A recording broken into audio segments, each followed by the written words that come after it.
Hey everyone, welcome to week 2 of Context. This week we're answering the question, why? Last time we answered the question, what? We talked about what is Catalyst Church, and we talked about community and how it's God's desire for us to be engaged in community. But there are often obstacles to us engaging. It's called busyness. Fortunately, though, engaging in community doesn't always have to come at a price. I talked about how it is not the goal or the desire of Catalyst to just add more busyness to our lives, but to simply offer an opportunity for you to connect with God and explore who He is, and also offer the opportunity for you to connect with other people.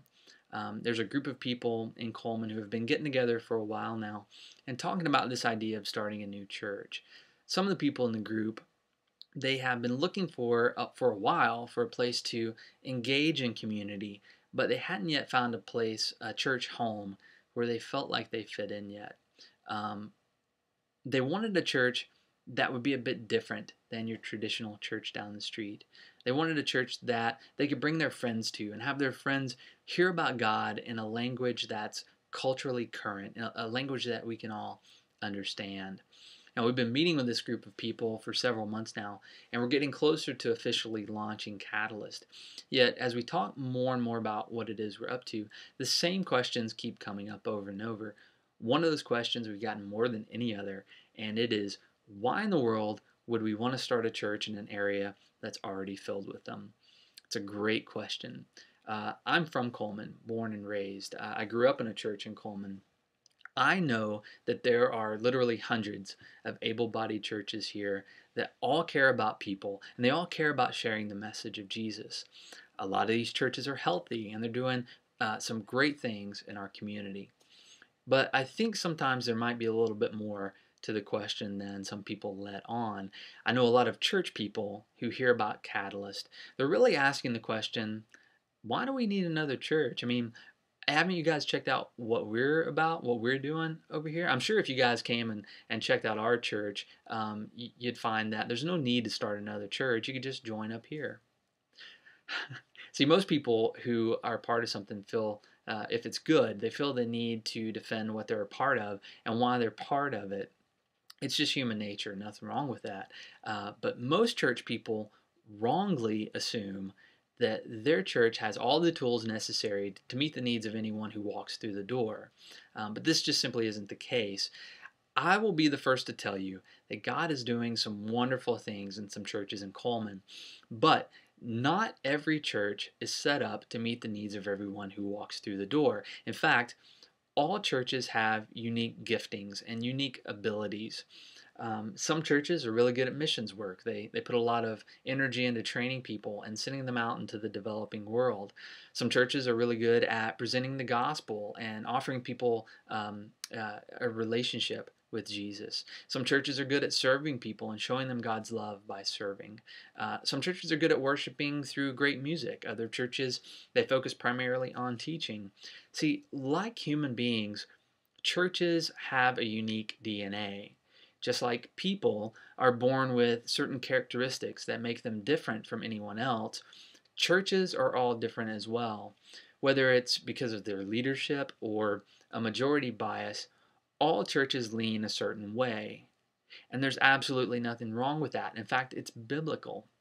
Every church is uniquely gifted to do ministry in a certain way. No church can be all things to all people. Unfortunately, a lot of churches have tried this, and a lot of them fail. And it's because we all have limited resources as people and as churches. We're limited by the people who make up our churches and their abilities. We're limited by cultural demographics. We're limited by our budgets. We're limited by our pastor's leadership abilities, and so on. Churches are all different because we, as people, are all different.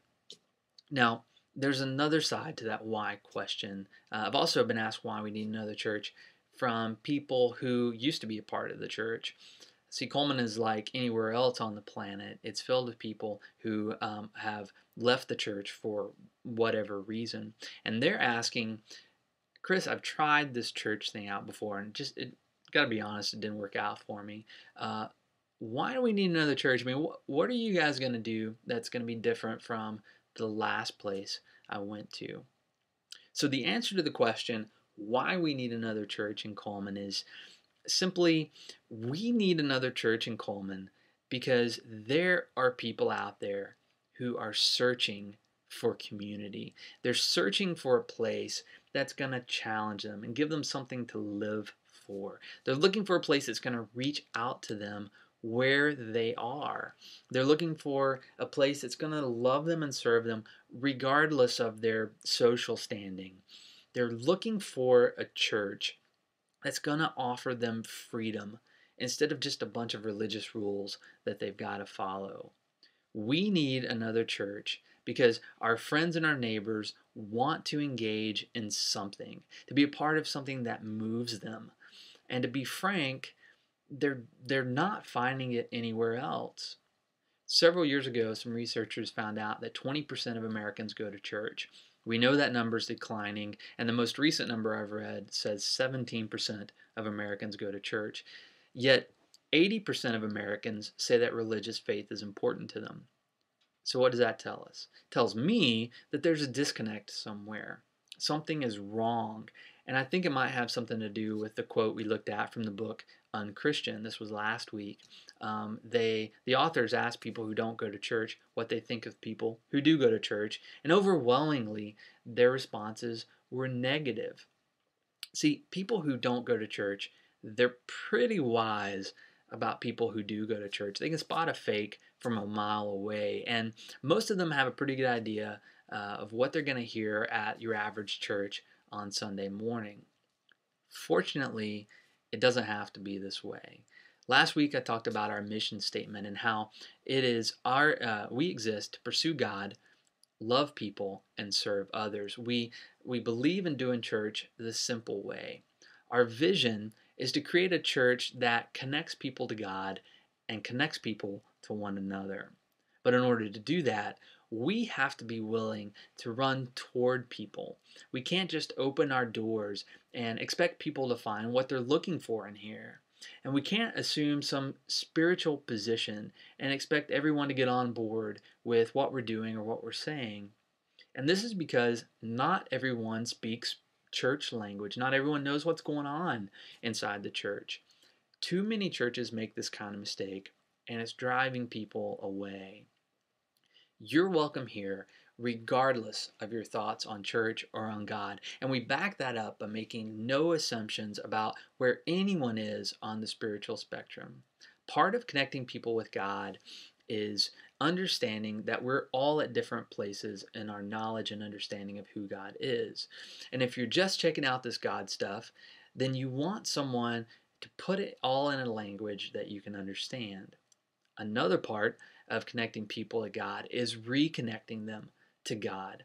I know too many people who have been burned by the church and they want nothing to do with it anymore. They're okay with God, they just don't want anything to do with your church. But Catalyst has a heart for these people as well. I've been pondering this Catalyst thing for 7 years. I've felt an intense desire to be a part of this kind of church, a church that's authentic, a church that's culturally relevant, a church that focuses on freedom and not just religious rules, a church that's hell-bent on addressing social justice issues. The word catalyst refers to an agent of change. More specifically, it means something that initiates or causes an event to happen. We want to be an agent of change in people's lives and in our city. That's why we chose the name Catalyst. It's appropriate for us, it fits. Everyone wants to be a part of something. We want to be a forerunner in a movement that's changing things, that's challenging the status quo. We all want to wake up in the morning and feel like we're living for something. We want to plant our flag and dig in our heels, grit our teeth, and get our hands dirty. And we're much more successful if we're surrounded by people who are planting that same flag, who are standing up for the same things that we are. And I could talk on and on about why we could use another church in Cullman, but I think you get the idea. People are looking for a place that gets them. They're looking for a place that understands how to connect with them. They're looking for a movement to be a part of and to invest in. And I'm going to talk more about that next week when we answer the question of who. We'll discuss the things that make us similar and the things that make us different from other churches out there. And just so you know, this isn't some sort of competition. We don't see it that way. We're not trying to be different for the sake of being different. Um, in fact, you might find that a lot of our values are very similar to the church down the street. They're similar to a lot of other churches in Cullman. But as I mentioned, we have a unique DNA. There are some things that make us different. So until next week, when we talk about that, be sure to check out this week's study guide and check out the discussion forum and post your thoughts up there. We'll see you next week.